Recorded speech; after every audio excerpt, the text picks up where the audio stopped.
Mesdames, Messieurs, bonsoir. Merci de prendre place, s'il vous plaît,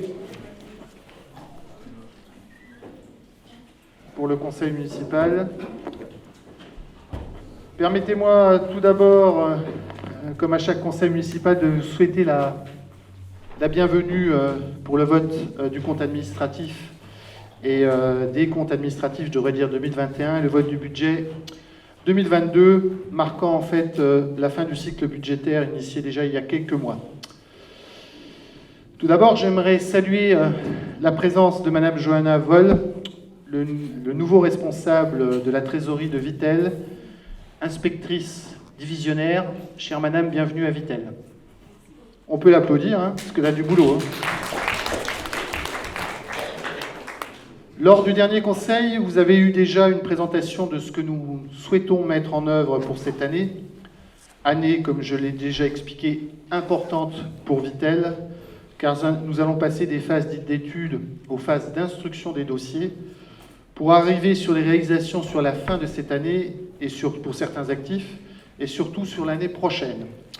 J'y reviendrai un petit peu plus tard, après les votes du conseil, des comptes administratifs, et surtout après le vote du BP. D'autres éléments donc, dans ce conseil municipal de ce soir, la vente du bâtiment Hydro-France, je dirais même enfin, avec la mise en place d'une activité de champignonnière, comme vous le savez. Il me semble d'ailleurs que vous avez pu la visiter, et visiter cette structure lors d'une commission tourisme-attractivité.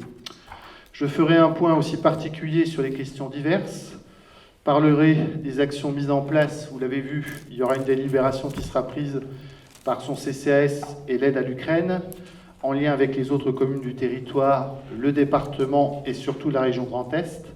Et je ferai un petit point d'étape sur l'hôtel des Thermes et sur les dernières délibérations prises par la région, le département, sur le sujet du pôle public, que vous avez pu lire dans la presse, pour les actifs publics thermaux.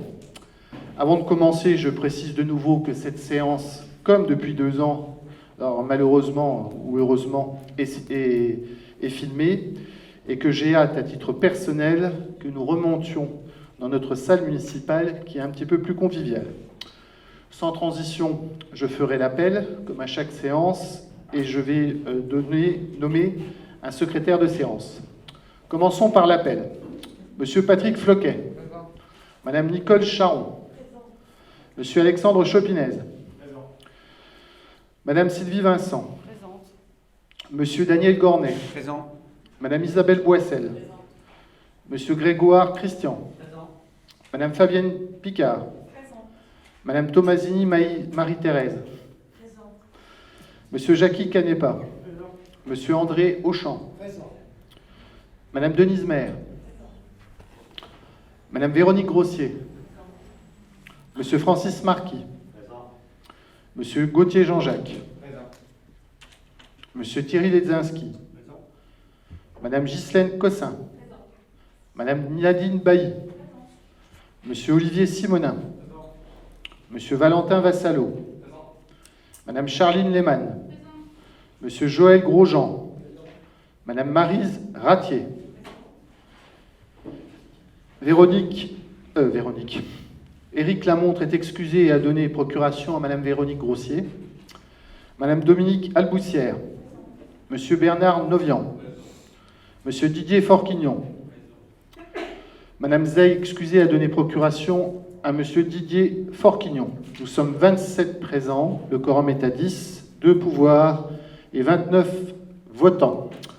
Voilà, mesdames, messieurs, maintenant je chercherai des bonnes volontés pour être secrétaire de séance. Qui veut être secrétaire, ou souhaite plutôt être secrétaire de ce conseil municipal? Daniel Gornet, habituel, Daniel Gornet sera secrétaire de séance. Point numéro 1 qui concerne l'approbation des comptes, des comptes de résultats de la séance du 24... approbation du compte-rendu de la séance du 24 février 2022. Y a-t-il des remarques? Oui, monsieur Novian. Ah bon?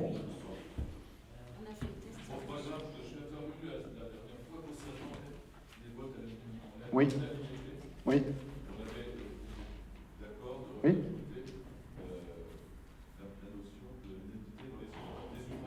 Je me souviens, c'était pour le pôle public. Si, c'est dans le compte-rendu.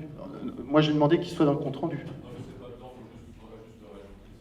Alors, je me souviens que c'était pour le pôle public où vous étiez abstenu, et suite au dernier conseil, vous avez voté avec nous. Donc, il faudra me signaler, madame. Le compte-rendu, on l'a, ou alors vous n'avez pas la bonne version. Point numéro 1, M. Novian fait remarquer que le terme unanimité ne tient pas compte des abstentions. Il souhaite que la mention unanimité des suffrages exprimés soit utilisée de manière à être totalement transparent. Monsieur le maire précise que les abstentions sont mentionnées dans le dispositif de délibération. Le conseil municipal, à l'unanimité, approuve le compte-rendu. Donc on l'a marqué.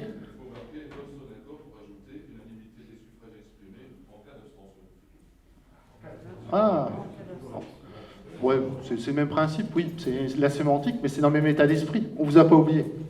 Donc, surtout que c'était sur le pôle public, je m'en souviens, vous étiez abstenu et vous avez voté pour après, de mémoire. Oui, non, mais c'est important de le dire, pour les Vitellois. Point numéro 2. Donc, on fait comme, sans aucune polémique aucune, on fait comme souhaite M. Novian. Ça ne me pose aucun problème. Point numéro 2 qui concerne les finances. Compte de gestion 2021, budget général et budget annexe. Alors ce que je vous propose, c'est qu'on commence toute cette partie finance.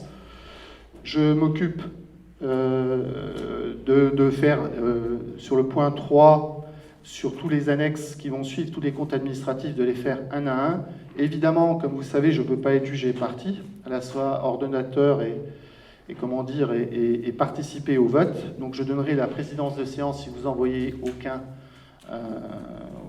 grief à monsieur Patrick Floquet. Est-ce qu'il y a des prises de parole là-dessus? Ok. Point numéro 2, donc, qui concerne le compte de gestion, les budgets généraux et budgets annexes, avec le conseil municipal qui est appelé à constater l'identité des sommes inscrites au compte de gestion 2021 du comptable, avec celle des comptes administratifs 2021, pour le budget principal et budget annexe suivants, service des eaux, service de l'assainissement, quartier des collines, et dire qu'il n'appelle aucune observation ni réserve de sa part.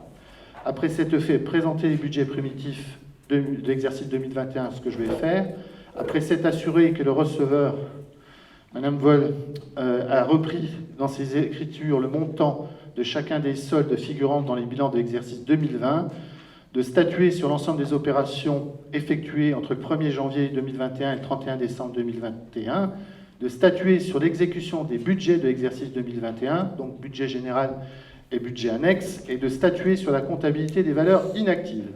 Le conseil municipal est appelé à déclarer que les comptes de gestion dressés pour l'exercice 2021 par le receveur, concernant les budgets principaux et les budgets annexes des services des eaux, du service de l'assainissement du quartier des collines, visés et certifiés conformes par l'ordonnateur, n'appellent ni observation ni réserve de sa part et correspondent au centime près aux dépenses et aux recettes au compte de l'ordonnateur. Évidemment, les documents, et vous le verrez, il y a des matrices qui sont disponibles et consultables en mairie aux heures et jours d'ouverture.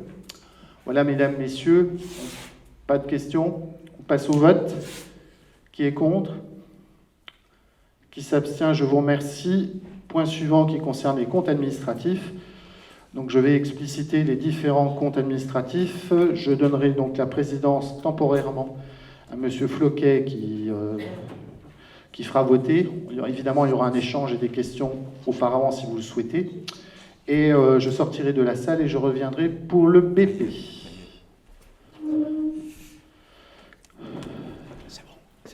Compte administratif 2021 avec le budget général.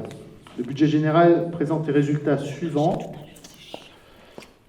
Pour la section de fonctionnement, un montant des recettes pour un montant de 16 133 923,95 centimes et un montant de dépenses de fonctionnement pour 14 414 518,68 €, avec donc un solde positif par différence à hauteur de 1 719 405,27 centimes.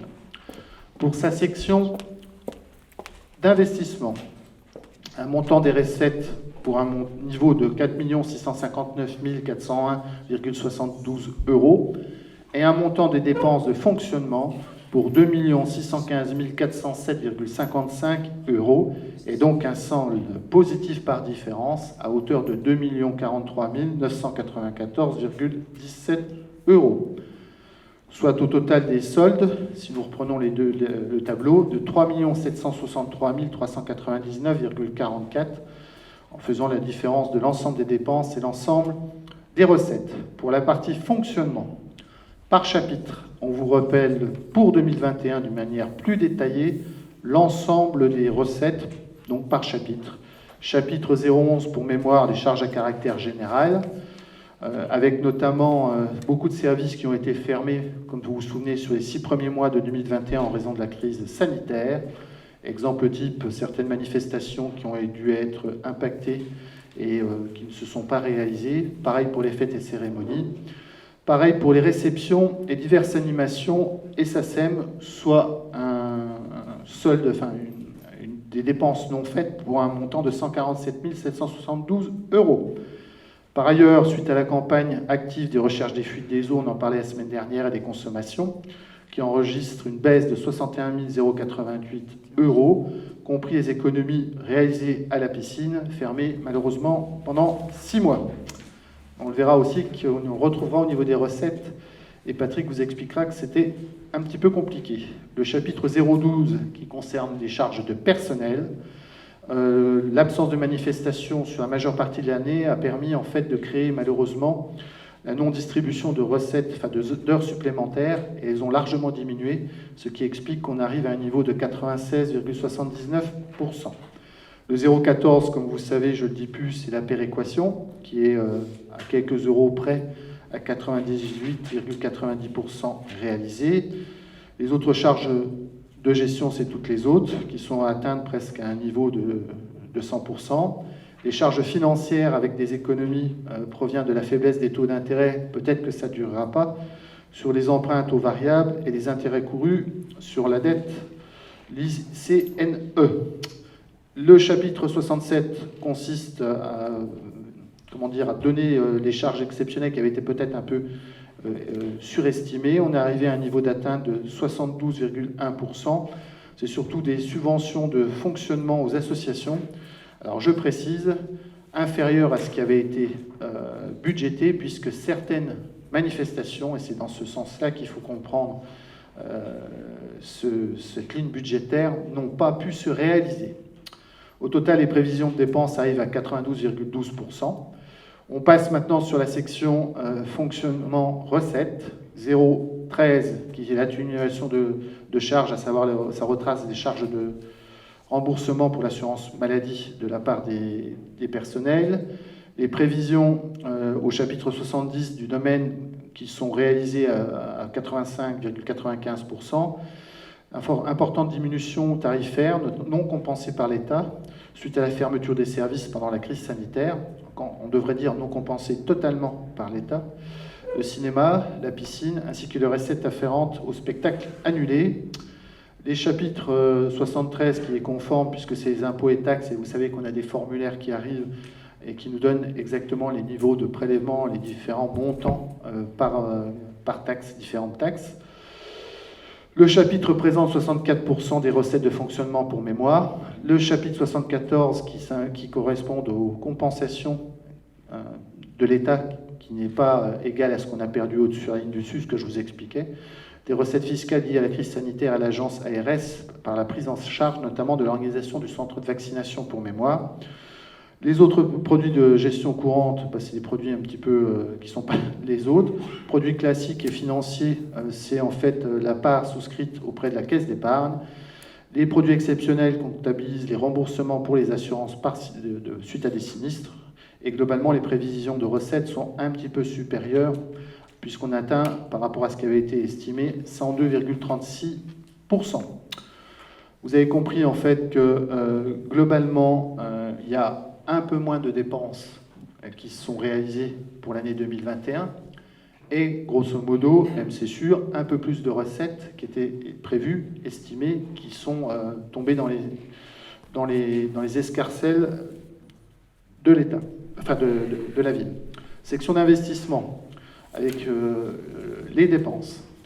Les dépenses d'investissement, comme vous pouvez voir, elles concernent essentiellement en dépenses les subventions perçues, les opérations de cession immobilière et les travaux en régie. On est arrivé à un taux très faible, puisque vous savez aussi de 17%, parce que justement, on a eu une période compliquée avec une pandémie et beaucoup de services, d'ailleurs, qui ont été décimés au fil des mois suite aux différentes fermetures administratives et au-delà aux crises Covid qui impactaient nos agents. Section d'investissement recettes aussi, et pas que, puisqu'il y avait aussi des travaux qui étaient externalisés et on a vu aussi des impacts au niveau des entreprises à l'extérieur, etc. Les sections d'investissement au niveau des recettes, donc c'est beaucoup des subventions. Donc il y a les opérations affectées qui sont réalisées à hauteur de 180 797,17 €, les subventions pour plus d'1 million d'euros, ce qui n'est pas neutre. Le chapitre 10, qui sont les dotations et fonds divers et réserves, qui enregistrent l'affectation du résultat 2020, donc l'année antérieure, pour 1 883 518,56 € et qui participent à l'autofinancement de la section. Les recettes d'ordre sont constituées par les plus-values de cession mobilière et les amortissements. Donc, un préavis favorable de la Commission Finances, réuni le 15 mars 2022, le Conseil municipal sera appelé, évidemment, après discussion, à approuver le compte administratif 2021 du budget général. Y a-t-il des questions par rapport à ça? On va faire comme ça, on va séparer les choses. Ça permettra de prendre un peu d'eau. Pas de questions? Point suivant qui conseille le compte administratif 2021, budget annexe de l'eau. Donc le compte administratif annexe de l'eau 2021 présente pour sa section de fonctionnement un montant de recettes pour 116 889,08 centimes et un montant de dépenses de fonctionnement pour 159 760,80 €, avec un solde négatif par différence de 42 871,72 €. Le CA 2021, toujours pour annexe de l'eau, présente pour sa section d'investissement un montant de recettes pour 105 866,02 centimes et un montant de dépenses de fonctionnement pour un niveau de 103 566,69 €, avec un solde positif de l'ordre de 2 299,33 centimes. On vous rappelle, comme on a fait pour l'autre section et les autres sections et surtout les autres comptes administratifs, le général, par chapitre, les dépenses pour 2021. Les principales dépenses résident de fonctionnement à l'intérêt de la ville sur les dettes qui ont été réalisées sur ces travaux, notamment sur nos réseaux d'eau. Alors on n'a pas fait d'emprunt sur ces années ici, mais c'était les années antérieures. De l'ordre et les amortissements pour 86 510 €. Les recettes d'exploitation, elles sont constituées par la part communale sur les prix de l'eau et par le financement du poste de chargé de mission. D'ailleurs, ça sera une question à terme qu'il faudra se poser, notamment sur la part communale sur le prix de l'eau. En investissement, vous avez des dépenses qui concernent les travaux sur les réseaux d'eau, notamment la rue des Pâquerettes. Pour mémoire, tout carrossé, on approche largement le million, enfin Patrick en parlera. Des frais d'études et le remboursement du capital d'emprunt pour 8 776 €, tandis que les recettes sont constituées donc par les amortissements et évidemment les subventions. Après avis favorable de la Commission Finances réunie le 15 mars 2022, le Conseil municipal est appelé à approuver le compte administratif 2021 du budget annexe de l'eau. Y a-t-il des questions? On passe au budget suivant qui concerne l'assainissement. Patrick sera un petit peu plus précis dans sa présentation sur le BP notamment. Donc le compte administratif annexe de l'assainissement présente pour son fonctionnement un montant de recettes de 136 678,29 € et un montant de dépenses de fonctionnement pour 150 338,08 € avec un solde négatif de 13 659,79 €. Sur la partie partie investissement d'assainissement pour 2021, on a un montant de recettes pour 123 156,7 € et un montant des dépenses d'investissement pour un montant de 38 780 € avec un solde positif par différence de 84 376,07 €. On vous rappelle toujours par chapitre pour 2021 comment est ventilées les dépenses. Les dépenses d'exploitation qui retracent toujours pareil l'intérêt de la ville ainsi que le fonctionnement du service pour 6 394 €. Les recettes d'exploitation qui sont constituées par la part communale sur le prix de l'assainissement à hauteur de 127 373 €. D'ailleurs, il y a un jeu entre les deux parts communales, assainissement et eau, qu'il faudra certainement regarder à terme. En investissement, les dépenses concernent essentiellement le remboursement du capital d'emprunt et les recettes qui sont constituées par les amortissements. Après avis favorable de la Commission Finances, réunie le 15 mars 2022, le Conseil municipal est appelé également à approuver le compte administratif 2021 du budget annexe d'assainissement. Y a-t-il des questions? On passe au compte administratif quartier des Collines. Donc le quartier des Collines, avec le compte administratif 2021, l'annexe quartier des Collines qui présente pour sa section de fonctionnement un montant de recettes à 1 320 944,97 € et un montant des dépenses de fonctionnement pour 1 331 419,44 €, et donc un solde négatif par différence pour 10 474,47 centimes. Le compte administratif annexe de l'assainissement sur la partie investissement présente pour son investissement donc un montant de recettes pour 1 303 936,72 € et un montant de dépenses d'investissement pour 931 000 €, avec un solde positif qui est de l'ordre de 372 936,72 €. On vous rappelle aussi par chapitre les dépenses prévues pour 2021 pour ce compte administratif. S'agissant, je vous rappelle pour mémoire, d'un budget de stock, au fur et à mesure des ventes de terrain, nous sortons, je dirais, l'amortissement de ces ventes de terrain.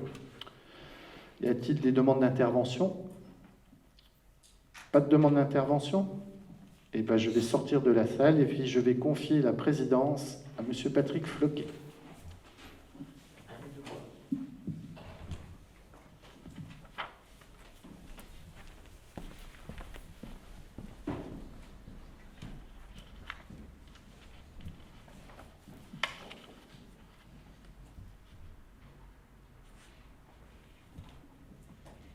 Voilà, mesdames et messieurs, bonsoir. Donc, pour le vote des comptes administratifs, on va commencer par le budget général pour sa section de fonctionnement. Y a-t-il des personnes qui sont contre?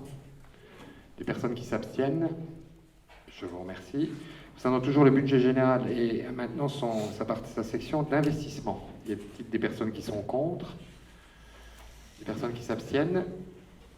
Merci. Ensuite, on passe au budget de l'eau pour sa section d'investissement. Y a-t-il des personnes qui sont contre?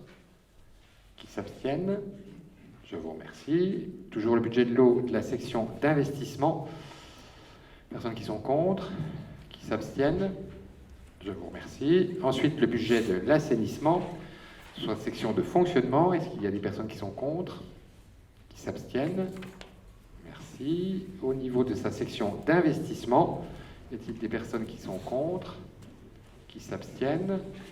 Je vous remercie. Dernier budget, c'est donc le budget du quartier des Collines. Pour sa section de fonctionnement, y a-t-il des personnes qui sont contre? Qui s'abstiennent? Et enfin, pour sa section d'investissement, y a-t-il des personnes qui sont contre? Qui s'abstiennent? Merci beaucoup. Donc l'intégralité des budgets sont votés à l'unanimité des présents.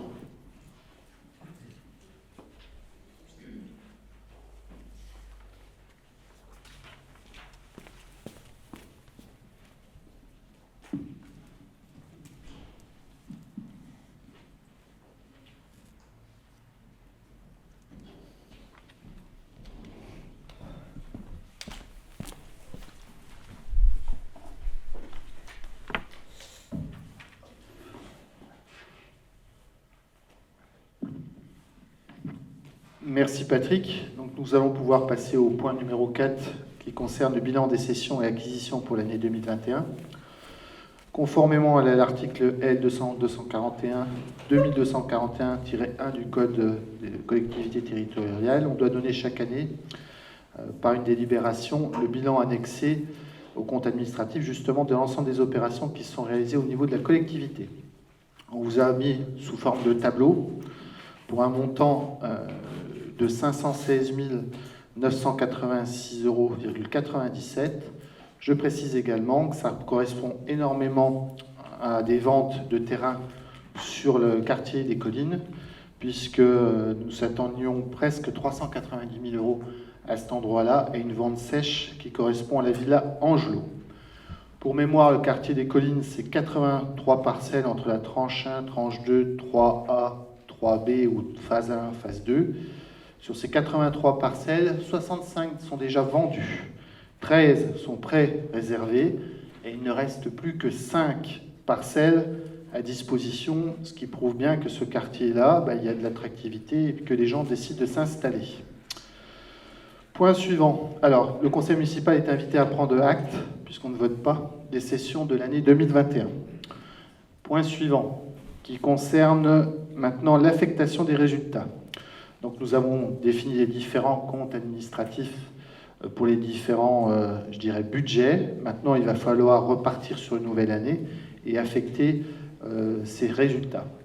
Constatant que le compte administratif 2021 du budget général présente un résultat de 1 719 405,27 euros de positivité, plutôt positif, que le résultat antérieur reporté est de 2 557 740,10 euros, soit un résultat de 4 277 145,37 euros.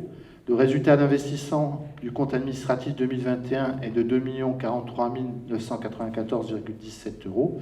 Le résultat antérieur reporté est négatif de 1 993 173,03 centimes, 0,3 centimes, qu'il est reporté, qui a un report négatif de 293 776,72 euros, et un déficit global et une nécessité d'apurer ce déficit à hauteur de 242 955,58 euros.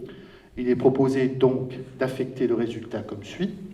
Article 1068, affectation en investissement 242 955,58 euros, ce qui permet de remettre à l'équilibre, et de reporter sur le fonctionnement tout le reste, à savoir 4 034 189,79 euros. Après avis favorable de la Commission des finances du 15 mars 2022, le Conseil municipal est appelé à approuver l'affectation du résultat 2021 du budget général tel que proposé ci-dessus. Est-ce qu'il y a des questions? Pas de questions? On passe au vote. Qui est contre? Qui s'abstient? Je vous remercie. Le résultat d'exploitation maintenant pour l'exercice 2021 concernant l'annexe de l'eau est déficitaire à hauteur de 42 871,72. Le résultat antérieur reporté est de 493 820,89 euros, soit un résultat par différence d'exploitation de 450 949,17 centimes d'euros.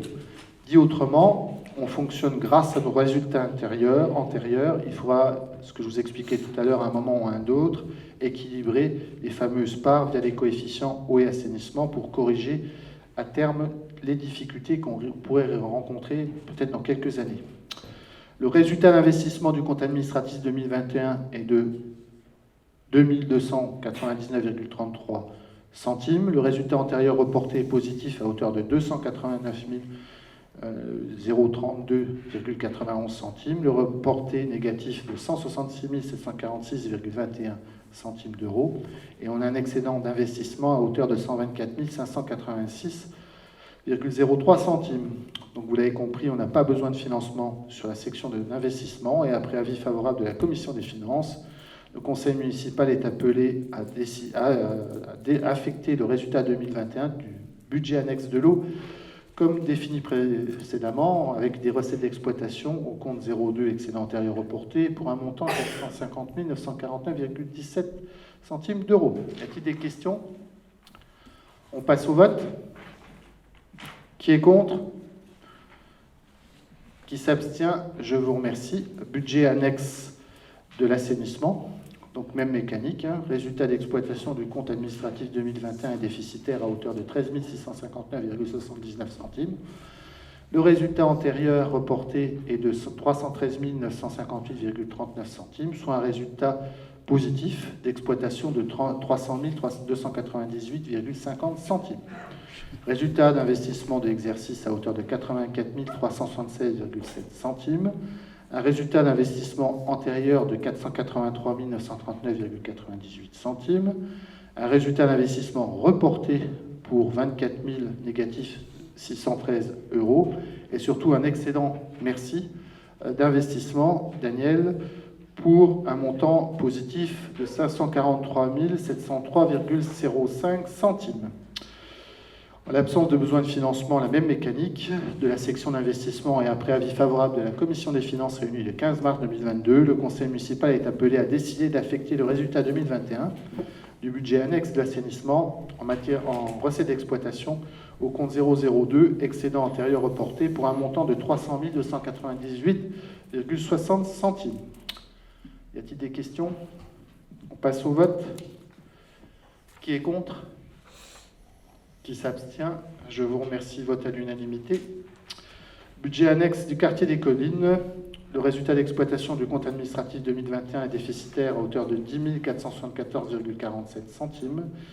Le résultat antérieur reporté est de 231 814,99, soit un résultat de dotation totale ou globale d'exploitation ou un excédent d'exploitation de 221 340,52 centimes. Le résultat d'investissement du compte administratif 2021 pour cette partie quartier des Collines est de 372 936,72 euros.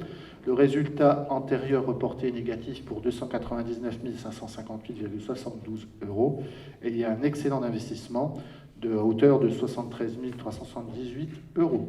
Conformément à la réglementation et après avis favorable de la Commission des finances, toujours le 15 mars 2022, le Conseil municipal est appelé à affecter la totalité de l'excédent de fonctionnement du budget quartier des Collines en recettes de fonctionnement 2021 au compte 002, excédent antérieur reporté, pour un montant de 221 340,52 centimes. Y a-t-il des questions? On passe au vote. Qui est contre? Qui s'abstient? Vote à l'unanimité encore. Et je passe au point numéro 6, c'est la fixation des taux d'imposition pour l'année 2022. Et je donne la parole à Monsieur Floquet. Merci, Monsieur le maire. Donc, fixation des taux pour l'année 2022. Comme vous le savez, on ne va pas recommencer la discussion qu'on a eue l'année dernière concernant la modification des taux et en particulier de la taxe foncière sur les propriétés bâties, qui fait que nous avons hérité du taux départemental qui s'ajoute au taux communal et qui s'applique donc sur les bases retraitées. Vous voyez apparaître sur le document que vous avez dans l'ordre du jour ou sur les écrans les bases notifiées 21, les bases estimées 22. Vous voyez effectivement que les bases de TH sont faibles, avec toujours un taux de taxe d'habitation, bien sûr, mais qui s'applique uniquement sur les résidences secondaires. Et la part des personnes qui, effectivement, éventuellement, ne sont pas encore exonérées de la taxe d'habitation, sachant que cette part éventuelle de la taxe d'habitation non exonérée repart directement à l'État et n'est plus versée aux communes. Nous percevons uniquement les produits de la taxe foncière bâtie, non bâtie et CFE. Autre effet important à prendre en compte, c'est que c'est la réforme antérieure aussi, un abattement de 50% est désormais appliqué sur les établissements industriels, abattement qui diminue de fait les bases de taxes foncières. Nous vous proposons donc cette année de ne pas toucher au taux par rapport à l'année antérieure et donc de reproduire un taux de taxe d'habitation à 19,38 et de taxe foncière bâtie de 39,68, non bâtie à 17,86 et la CFE à 20,17. Sachant que le produit perçu en 21 de la taxe foncière sur les propriétés bâties tenez compte d'un coefficient correcteur, parce que sinon on aurait perçu un produit bien trop important à cause du mécanisme donc du renvoi du taux départemental. Le coefficient correcteur, familialement appelé COCO, est de 0,66 pour Vitel, donc ce qui fait une moins-value de 1,5 million d'euros pour être à peu près réaliste par rapport aux perceptions qu'on avait dans les versions antérieures des budgets. Ce même coefficient a donc été appliqué en 2022. À noter, cette année, une revalorisation des bases de la taxe d'habitation et taxe foncière pour les particuliers de 3,4% et pour la taxe foncière pour les entreprises qui est uniquement de 0,4%. Voilà pour les fixations des taux. Avant de passer au vote, juste un petit tableau de comparatif par rapport aux taux. des différentes villes à peu près de même type que nous, ou un tout petit peu plus grosses, sachant que Vittel reste encore avec des taux qui sont assez faibles, sachant qu'effectivement, le produit de l'impôt, c'est bien le produit de la base par le taux, et après, effectivement, il faut bien à chaque fois corréler tout ça, mais on reste quand même, vous le voyez, dans une norme tout à fait correcte par rapport aux différentes collectivités de même strate ou supérieures à nous. Voilà, monsieur le maire. Y a-t-il des prises de parole? Oui, monsieur Forquignon. Je ne sais pas si le micro marche. Si, il marche. C'est un problème de bouton. Il faut appuyer sur le bouton. Alors, on va donner un micro. Donnez-lui les trois, les micros. Avec un peu de chance, ça devrait fonctionner. Merci.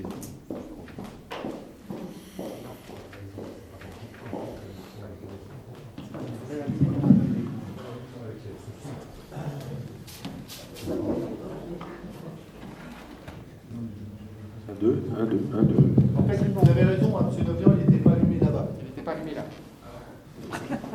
Celui-ci marche maintenant. Oui. Youpi. Je vous remercie, madame.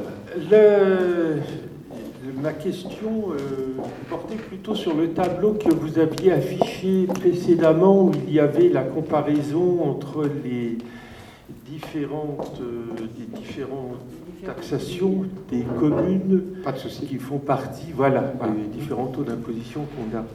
Le fait qu'on soit dans une strate supérieure au nombre d'habitants qu'on a actuellement à Vittel repose sur un critère de revenu de la municipalité par rapport à sa taille, du fait qu'on a des revenus exceptionnels par la présence de Nestlé Waters, etc. Ou bien, comment est calculé le fait que Vittel appartient à une autre strate? Quel est le principe de classification des strates? Alors, ça dépend de quel point de vue on se place, puisque les strates, ça dépend de quel organisme dont vous parlez. C'est-à-dire, est-ce qu'on parle des strates INSEE ou est-ce qu'on parle d'autres classifications? Pour ce qui nous concerne et par rapport à ces histoires de taux, ça n'a absolument rien à voir avec le fait d'avoir ceci ou cela sur sa commune, c'est simplement le nombre d'habitants et le fait éventuellement d'avoir été surclassé pour des raisons type classement de station touristique ou climatique ou balnéaire. Point. Après, qu'il y ait ceci ou cela dans la commune, ça ne change rigoureusement rien. D'accord, donc la classification, c'est parce que nous sommes, Vittel est considéré comme une station touristique. Parce qu'on est de 5000 habitants Ouais. et surclassé en 10 000 habitants sur certains sujets parce que nous sommes touristiques, balnéaires ou climatiques. C'est tout. Et c'est la même chose partout en France. Si vous permettez en complément, ce que veut montrer le tableau là, c'est tout simplement que la collectivité, ville, n'a la maîtrise que sur le taux. Elle n'a pas la maîtrise sur la base. C'est l'État qui a la maîtrise sur la base. Alors les valeurs locatives, il faut les comparer. On est bien d'accord que si on est dans une certaine commune par rapport à d'autres, c'est peut-être pas les mêmes valeurs. Mais encore une fois, ce qu'on veut montrer là, c'est que tout simplement la maîtrise du taux, on l'a, mais pas de la base.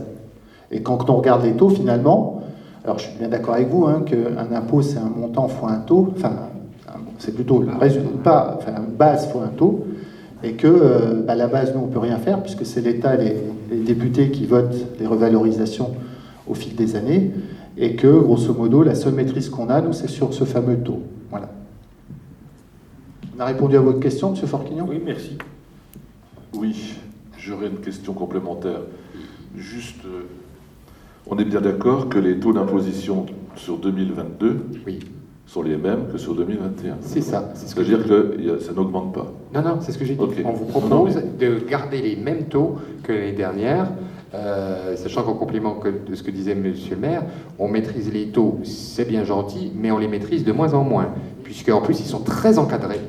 Et d'ailleurs, sur la taxe d'habitation, on les maîtrise quasiment plus. La taxe foncière, on les maîtrise encore un tout petit peu. Et je pense que dans quelques années, on les maîtrisera plus du tout. Des autres questions? On passe au vote. Qui est contre? Qui s'abstient? Je vous remercie. Donc on va passer maintenant sur la partie budget 2022 avec les documents que vous devez avoir à disposition. Patrick va vous faire une présentation. Je terminerai là. Il y aura des échanges, des questionnements. Et avant de voter, puisqu'on votera, je ferai aussi une conclusion sur le cycle budgétaire que nous avons réalisé et déroulé au fil des mois, puisque le dernier mois, c'était sur la partie rapport d'orientation budgétaire. Et on conclura sur ce cycle, sachant qu'il y aura certainement une DM à venir, comme on fait à chaque fois, soit en septembre, soit peut-être même avant, en mai, on verra bien. Voilà, Monsieur Floquet, point numéro 7, qui concerne les budgets 2022, avec le premier budget qui est le budget général. Alors oui, budget primitif. Alors on va essayer d'être assez concis et succinct, puisqu'on a eu l'occasion largement d'en discuter en commission finance récemment, donc le 15 mars dernier. Juste en préambule, remercier évidemment, comme l'a dit Monsieur le maire, puisqu'on arrive en partie à la fin du cycle budgétaire de l'année dernière, remercier effectivement l'ensemble des services qui ont concouru à l'élaboration de ce budget, et en particulier les services finances et la direction générale, qui ont largement travaillé les temps derniers pour aboutir à cette version. Avant d'entrer un tout petit peu dans le détail, rappeler quelques éléments de contexte importants que je vous avais déjà présentés au moment du rapport d'orientation budgétaire. Rappeler la baisse continue et importante, vous voyez sur les documents que je vous projette, de la dotation globale de fonctionnement qui était, rappelons-le, à 2,6 millions d'euros en 2011 et qui sera lamentablement aux alentours de 600 000 euros cette année, 798 000 en 2021. Et le FPIC qui reste aux alentours de un peu plus de 750 000 euros. Tout ça pour vous dire, sur le document suivant, vous voyez, c'est les pertes cumulées qui apparaissent effectivement depuis 2011 entre le FPIC qu'on nous prélève et la baisse de DGF. On arrive maintenant en pertes cumulées à 9,2 millions d'euros. Vous voyez à côté sur le petit tableau avec les toutes petites couleurs, là, c'est l'évolution de la dette depuis 2013 plus exactement. On était à peu près à un montant d'encours de dette de 12,3 millions d'euros. On atterrit en début de cette année à un peu plus de 6 millions d'euros et on sera en fin d'année 2022 à 5,5 millions d'euros. Donc, comme l'a dit tout à l'heure précisé Monsieur le maire, puisqu'il n'y a pas eu d'emprunt sur toute cette période. Un tableau qu'affectionne particulièrement Monsieur le maire, qui est donc la comparaison entre l'évolution de nos dépenses réelles, que vous voyez sur la ligne en bleu, et au-dessus, en orange, c'est l'évolution à périmètre constant, c'est-à-dire en compte des évolutions théoriquement naturelles, sans les efforts que la ville a pu faire pendant toute cette période. Et vous voyez qu'on a fait un effort cumulé sur l'ensemble de la période d'un peu plus de 8 millions d'euros par rapport à cette évolution naturelle. Ça, c'était des éléments de contexte qui me semblaient importants de rappeler avant d'entrer dans le budget 2022. Pour ce qui concerne donc le budget de fonctionnement, on ne va pas tout reprendre puisqu'on l'a évoqué largement en commission finance. On va développer un budget, donc on va vous proposer à 19,7 millions d'euros et dont 14,1 millions d'euros en opérations réelles, avec des charges générales aux alentours de 5 millions d'euros, un peu plus, 6,5 millions d'euros en charges de personnel, une atténuation de produits donc à 775 000, les autres charges de gestion courante à 1,1 million d'euros, les charges financières qui continuent à baisser à 205 000, qui sont donc les intérêts des emprunts, les charges exceptionnelles à 127 125 euros et les dotations aux provisions à 267 000 euros et des opérations d'ordre donc à 1,1 million d'euros et un virement à la section d'investissement de 4,4 millions d'euros. Vous avez sur la présentation que je vous montre là la répartition en camembert de ces charges où on voit effectivement qu'on a des charges de personnel qui sont la plus grosse charge de l'ensemble, mais ce qui est tout à fait naturel pour une collectivité. On est à 46,15%, sachant que pour des collectivités de notre strate, on est plutôt aux alentours de 55%. Des charges à caractère général qui sont prévues cette année à 36,18%. Ça, c'est pour le côté dépenses. Pour le côté recettes, on a un budget de fait équilibré parce que les collectivités territoriales sont obligées de présenter des budgets en équilibre, contrairement à l'État. 19,7 millions d'euros, avec des recettes réelles à un peu plus de 15,4 millions d'euros. où on estime donc des atténuations de charges à 183 000 euros, des produits, des services de 1,5 million d'euros. Alors, je m'arrête là-dessus parce que vous voyez, hein, si on était en voté 21 à 1,4 million d'euros, on n'a réalisé que 1,2 million d'euros. Donc ça, c'est tous les services des usagers, que ce soit les services culturels, les services sportifs, les services scolaires, périscolaires, enfin, tout ce que les usagers payent. Évidemment, par rapport à la période Covid, on a encore approfondi les difficultés de ce côté-là. On espère, à 1,5 million d'euros, qu'on va reprendre une année à peu près normale. Impôts et taxes en 73 à 9,9 millions d'euros, dont la surtaxe qu'on a estimée à 3,9 millions d'euros. Des dotations et participations à 3,2 millions d'euros, dont la DGF, je vous l'ai dit, qui continue à baisser, qui est donc maintenant à 649 000 euros. Les autres produits de gestion courante, donc 438 000 euros, 50 euros de produits financiers et 75 000 euros de produits exceptionnels. Des opérations d'ordre à 238 000 euros. Et donc la reprise de l'excédent antérieur reporté qu'on a évoqué tout à l'heure au moment de l'affectation des résultats de un peu plus de 4 millions d'euros.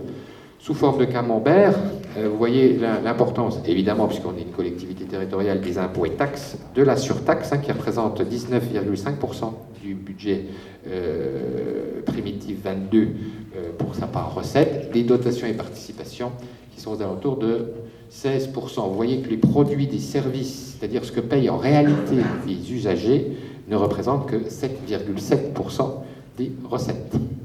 Voilà pour le budget de fonctionnement. Est-ce qu'il y a-t-il déjà des questions sur le budget de fonctionnement avant qu'on attaque le budget d'investissement?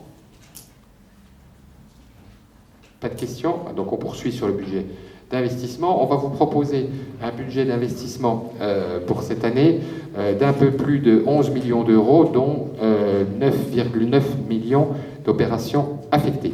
Alors, vous les avez pu les parcourir dans les documents que vous avez évidemment reçus. Vous savez bien sûr que nous les classons par opération.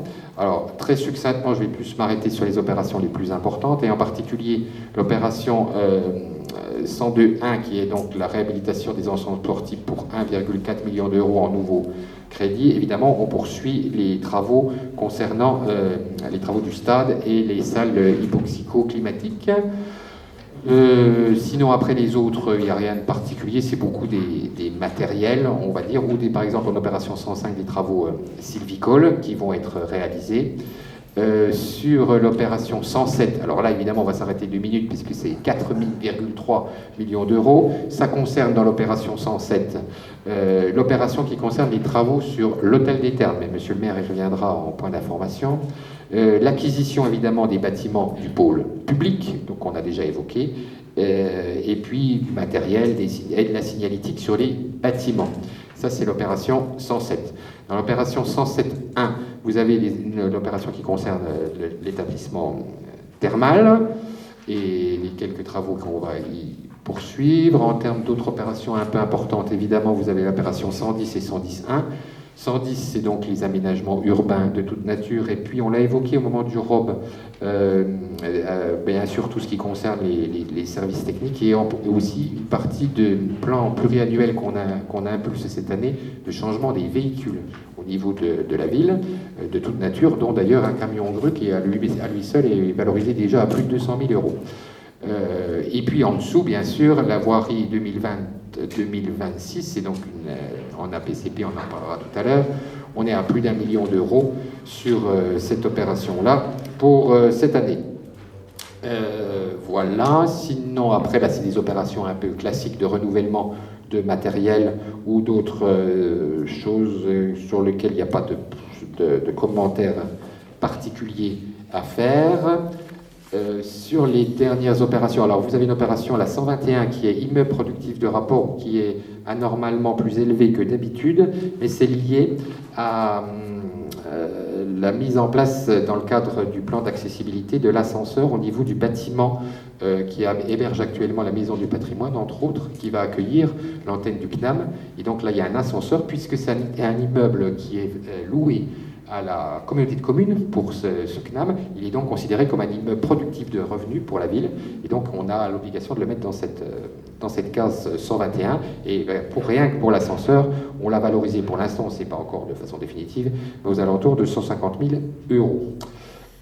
Voilà. Sinon, en opération spécifique, il y a aussi l'opération évidemment 129 Centre-Bourg qu'on continue à développer, dans lequel cette année on poursuivra les études concernant la collatérale de la rue de Verdun. On travaillera aussi toujours sur l'acquisition de l'ex-pharmacie de la rue de Verdun également, et puis un travail aussi concernant le rond-point de l'entrée de ville côté Contrexéville.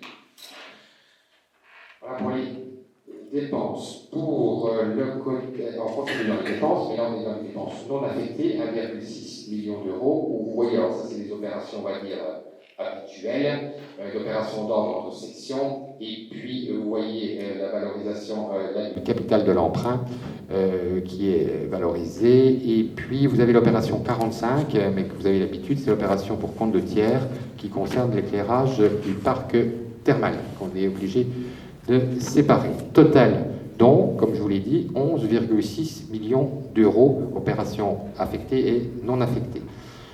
En termes de recettes, maintenant, même chose, évidemment, puisque là aussi, on est obligé d'être en équilibre. Alors, vous avez sur ces recettes qui vous sont présentées, par opération, uniquement les subventions qui nous ont été notifiées.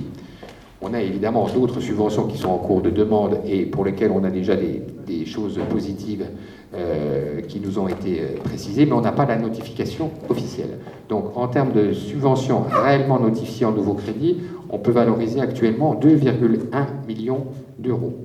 Pour les opérations non affectées, et on est à 9,4 millions d'euros, en particulier évidemment le virement de la section de fonctionnement de l'année M de 4,4 millions d'euros, qui est important, des opérations d'ordre, et puis un emprunt d'équilibre, emprunt et dette assimilée, vous le voyez apparaître, de 2,1 millions d'euros, qui correspondrait donc à un emprunt que nous allons flécher en fonction de la nécessité d'emprunt concernant l'acquisition du pôle public, on vous l'avait déjà expliqué au moment du rapport d'orientation budgétaire.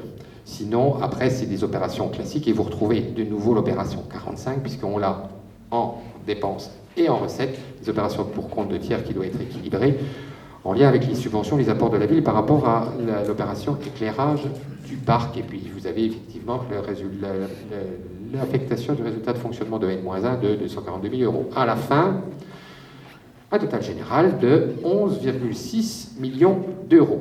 Voilà, on est arrivé à la fin de la présentation du budget général en termes d'investissement. Avant d'aborder les budgets de l'eau, de l'assainissement et de la ZAC des collines, avez-vous des questions sur ce budget d'investissement et de fonctionnement, bien évidemment, puisqu'on va quitter le budget général? Pas de questions. On poursuit donc, budget maintenant de l'eau. Donc, budget de l'eau, comme les autres années, on est en exploitation, en investissement, là.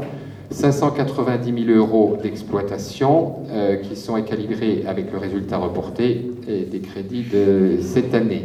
En investissement, là aussi, on équilibre évidemment le budget à 628 040 euros, plus les restes à réaliser de 166 000 euros. Cette année, le budget de l'eau va surtout être consacré à des poursuites des opérations de sectorisation, des opérations de maillage. On va évidemment aussi engager et continuer les travaux de voirie et donc les travaux d'eau éventuellement sur les voiries en question, en particulier cette année la rue Calouche de mémoire. Voilà, grossièrement, pour ce qui va concerner le budget de l'eau. Y a-t-il des questions par rapport à ce budget de l'eau en fonctionnement et en investissement? Pas de questions? On passe maintenant au budget d'assainissement. Pardon, tu veux intervenir? Si je peux ajouter juste un commentaire.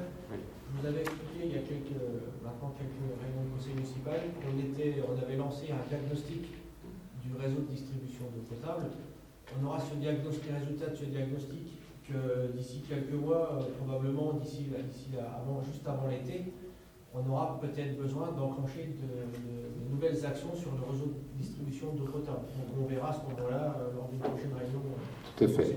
Mais comme pour là, alors j'ai peut-être pas précisé en début de ma présentation, ce budget évidemment, il y a deux notions importantes que je n'ai pas précisées au début.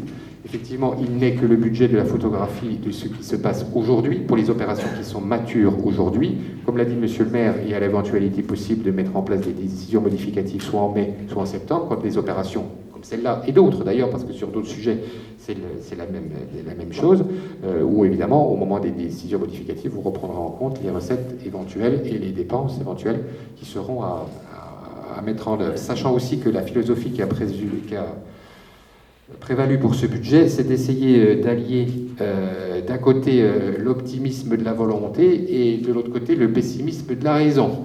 C'est-à-dire que d'essayer de voir, voilà, au milieu de toutes nos aventures locales, régionales et nationales, et là, voire internationales, où on a essayé de rester le plus prudent possible et le plus ajusté possible à ce qu'on était en réelle capacité de pouvoir mettre en œuvre. Voilà, donc on passe au budget assainissement, alors qui est valorisé cette année en exploitation à 430 658 euros d'exploitation, et en investissement, donc là, on est à un tout petit peu plus de 950 000 euros sur le budget d'assainissement. Là aussi, on va accompagner les opérations de voirie qui pourraient être enclenchées, évidemment, et à chaque fois, pour ces opérations de voirie, on remet en conformité les différents collecteurs ou reprises de réseau des voiries qu'on refait au fur et à mesure du temps. Il y a un peu plus une quarantaine de kilomètres de voirie sur l'ensemble de la ville de Vittel. Donc on s'attache à chaque fois qu'on refait une rue, donc ce sera le cas pour la rue Calouche aussi, de refaire et le réseau d'eau et le réseau d'assainissement qui peut être défectueux à certains endroits, sachant qu'il reste à la charge du propriétaire, évidemment, d'avoir lui aussi, et c'est sa responsabilité, de faire en sorte que son réseau soit conforme dans ses propriétés à lui, puisque nous, on se met en conformité jusqu'à la limite parcellaire. Voilà, ça c'est pour le budget d'assainissement. Avez-vous des questions sur le budget d'assainissement? Pas de questions, on passe au budget des collines. Alors, budget des collines, là, monsieur le maire vous l'a expliqué, on est sur un budget du stock et on continue donc à développer le budget des collines, sachant que, comme je l'avais précisé, je crois déjà au niveau du rapport d'orientation budgétaire, l'ensemble du budget avait prévu la totalité des interventions nécessaires et en particulier jusqu'à la hauteur de la voirie définitive, qui n'est pas encore réalisée à cette heure-ci pour la dernière tranche, mais qui est prévue à l'intérieur de ce budget que vous voyez vous afficher en exploitation à un peu plus de 2,3 millions d'euros et en investissement à presque 1,5 million d'euros. Voilà pour le budget des collines. Avez-vous des questions sur ce budget? Pas de questions, je repasse la parole à monsieur le maire pour la conclusion sur ce budget. Donc, avant de voter, on va retracer un petit peu tout ce qui a été mis en place entre le ROB et les échanges qu'on a eus ce soir. Donc, en guise de conclusion, je commencerai cette intervention en vous disant que la période, même si elle n'est pas simple, crise Covid, avec des impacts sur le tissu économique, crise en Ukraine, avec des impacts également, notamment l'envolée des matières premières et des fluides, quelque part pour la collectivité. Situation complexe, certes, on se bat mètre par mètre, mais elle est aussi une formidable opportunité pour notre ville, pour la période qui s'ouvre devant nous. Mesdames, Messieurs, Vittel est en mouvement, et 2022 jette en quelque sorte les premiers fondements de cette nouvelle dynamique.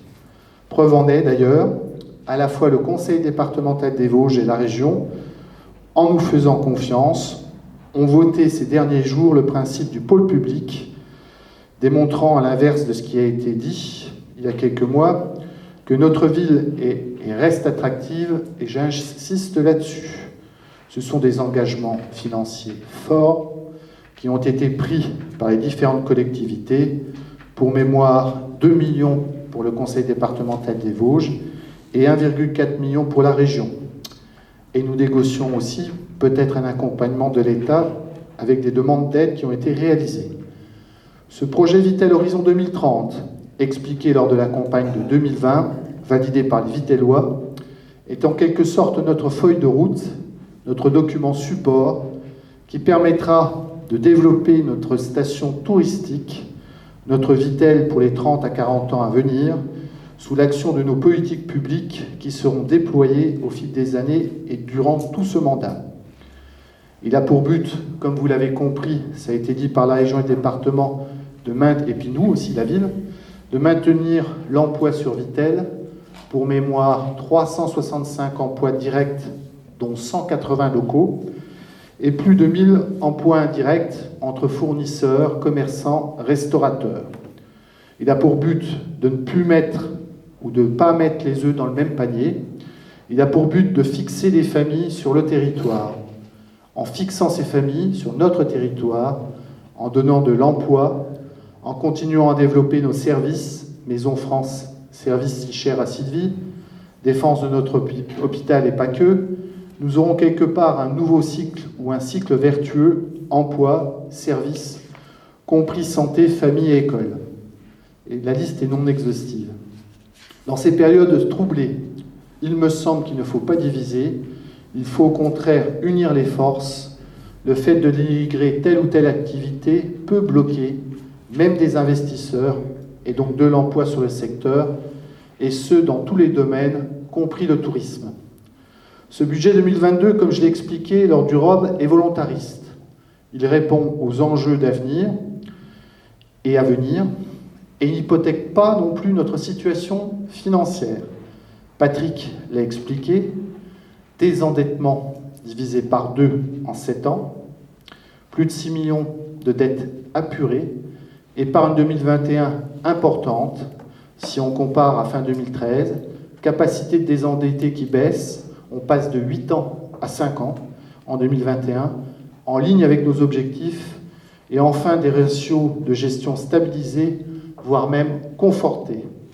C'est parce que nous avons bien géré que nous pouvons répondre à ces défis majeurs, il ne faut pas l'oublier, et ce choix d'investir dans nos pierres, dans notre patrimoine, est un choix à la fois dans la continuité de l'histoire et pour l'avenir de Vitel.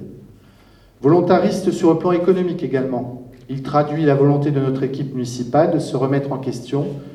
Comme je l'ai dit, et je partage l'analyse qui avait été faite par M. Novian de ne plus mettre les œufs dans le même panier, de ne plus subir ou se reposer uniquement sur une mono-industrie, mais plutôt de travailler sur une pluri-industrie avec un soutien aux TPE, PME et leurs implantations.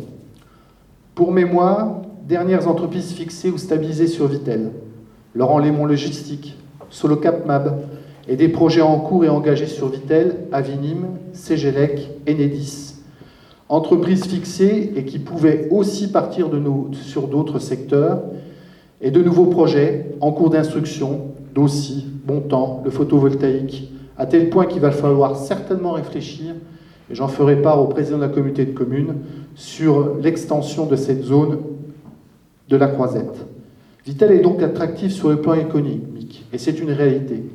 Volontariste aussi sur le plan du petit commerce. La volonté de garder, et Fabienne en est la garante, notre ADN, notre âme. La volonté de garder un véritable cœur de ville pour Vitel, avec des commerçants, et à contrario, à ne pas miser sur de vastes zones commerciales, comme ailleurs. Le STRADET, que connaît bien Patrick Floquet, schéma d'aménagement et de développement durable et d'égalité des territoires. Ces zones sont certainement les futures friches dans les études prospectives. Je le rappelle, car il existe quand même de fortes rotations sur ces zones d'activité, notamment en termes de commerce. Pour mémoire, et je parle sous contrôle de Fabienne, notre pharmacie centrale recense 13 demandes d'occupation pour une activité dans ce local, ce qui prouve bien encore une fois notre potentiel d'attractivité. Nous avons un taux de vacances très faible pour les locaux commerciaux, un des plus faibles des Vosges. La galerie thermale aussi, où les cellules commerciales de la gare à venir peut-être, où beaucoup de demandes de commerçants ont été faites, également auprès des services de la ville, au moins une dizaine. Volontariste aussi sur le plan touristique, si cher à Nicole Charon.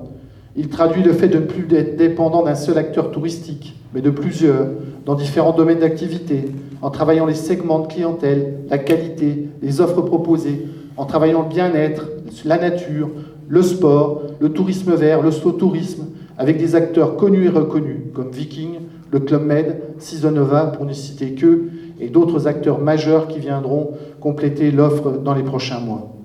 Le budget 2022 est porteur d'une ambition, Une ambition sur les transformations majeures que nous allons amener sur Vittel, qui touchera donc tous les domaines, le tourisme vert, le bien-être, le thermalisme, l'hôtellerie, le camping.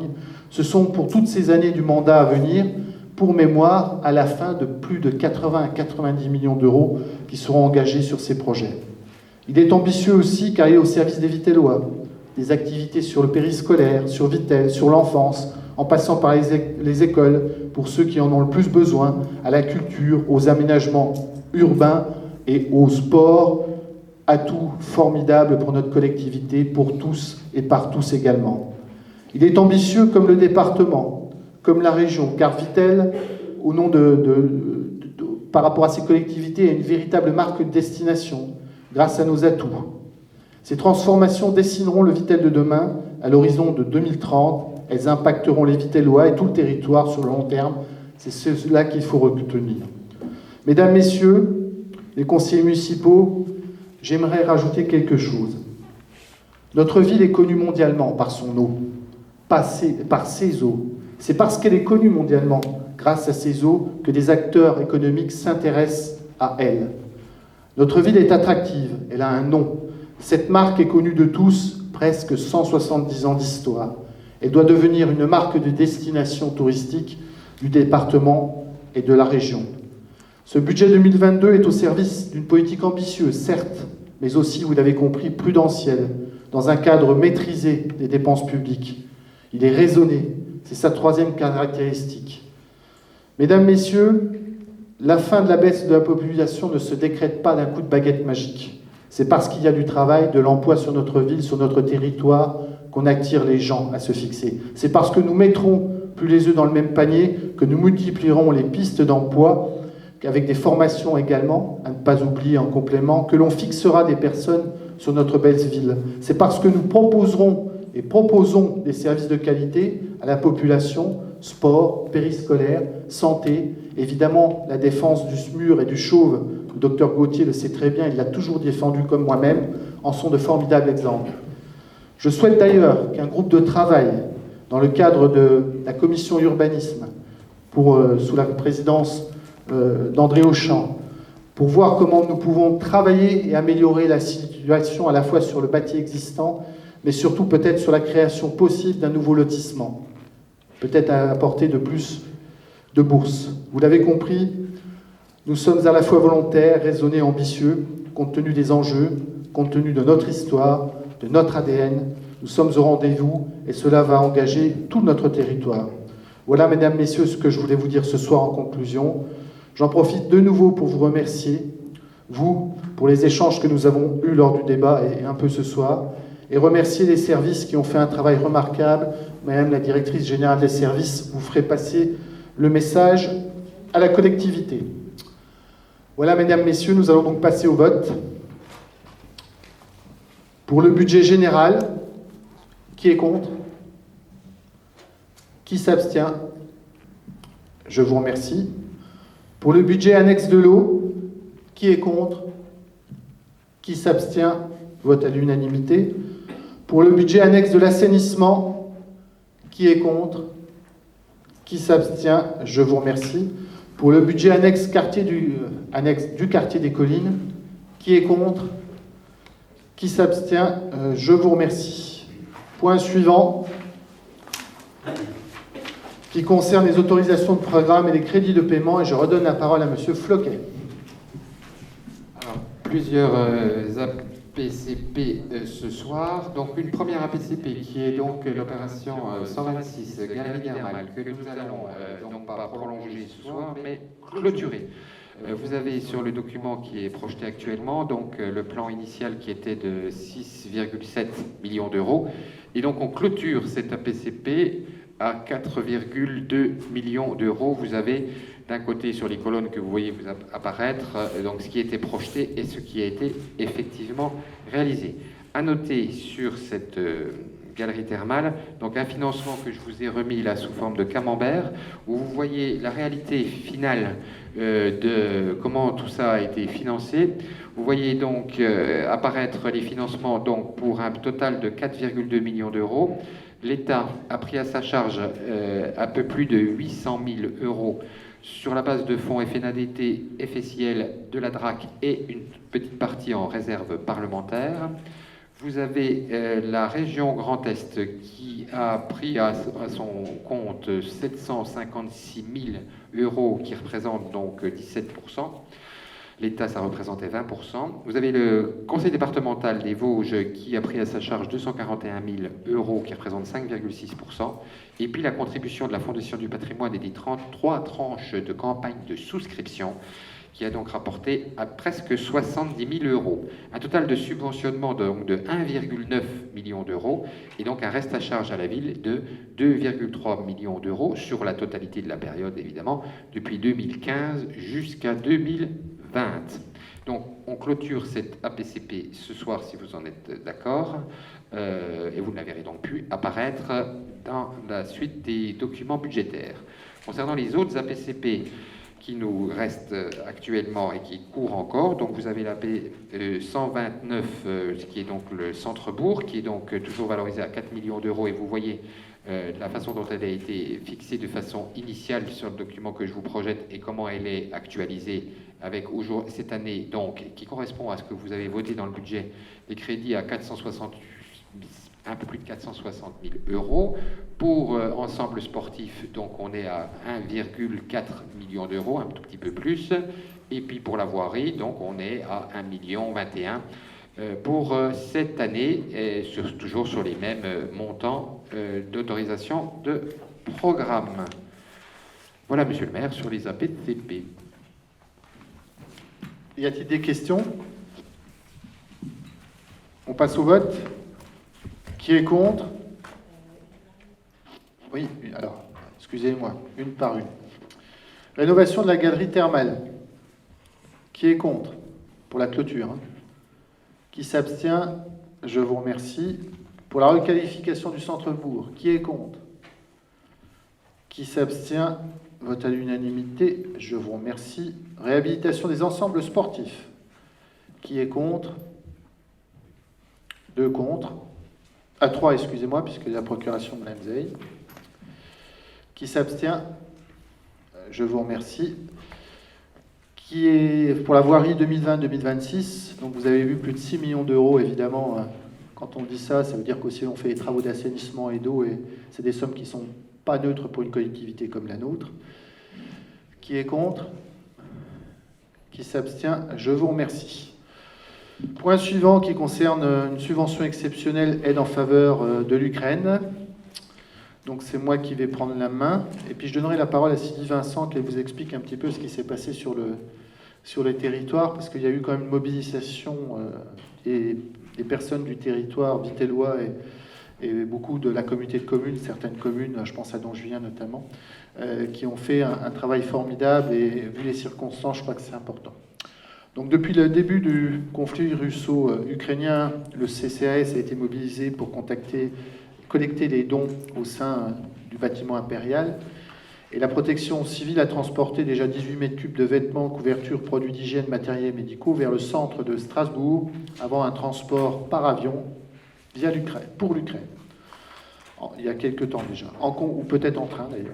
En complément de cette aide en nature, il est proposé au conseil départemental, municipal, d'allouer une aide directe équivalent à 1 euro par habitant, soit 5 000 euros. Cette subvention serait versée au FACECO, Fonds d'action d'extérieur des collectivités territoriales, géré par le Centre de crise et de soutien du ministère de l'Europe et des Affaires étrangères. En vue de traçabilité, ce fonds permet aux collectivités qui le désirent d'apporter une aide d'urgence aux victimes de crises humanitaires à travers le monde. Qu'il s'agisse des crises soudaines comme les catastrophes naturelles durables ou comme l'Ukraine qui le vit actuellement.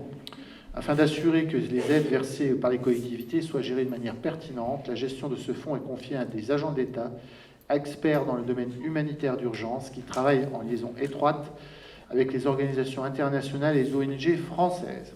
Il y a eu un avis favorable de la Commission Finances, qui s'est réunie le 15 mars 2022, et le conseil municipal est appelé à décider d'attribuer une subvention de 5 000 euros. Cette somme sera versée à la direction spécialisée des finances publiques pour l'étranger, la DSFIPE.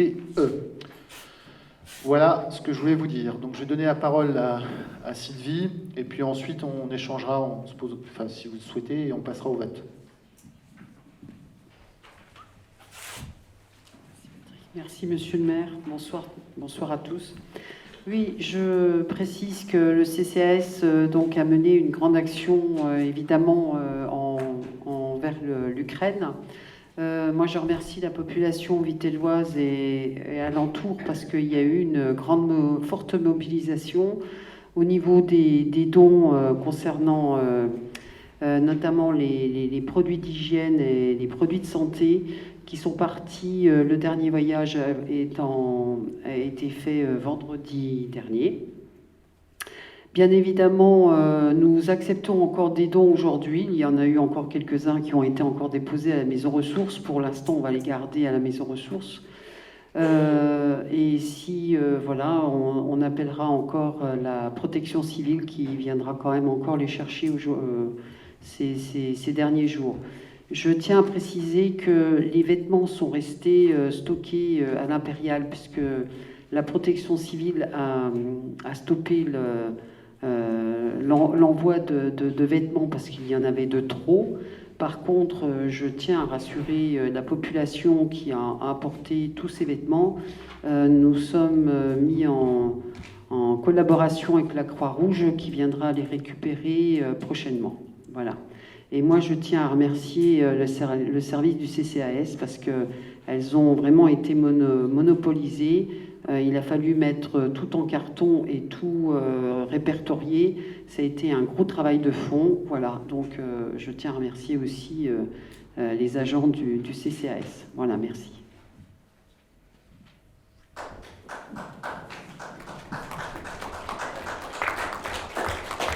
En complément, par rapport à ce qui a été fait, il y a un travail aussi qui est fait par rapport aux réfugiés. Je pense que vous entendez parler de la venue de certains réfugiés sur le secteur. Sachez qu'on a une femme plus ses 2 enfants qui sont basés sur Vittel.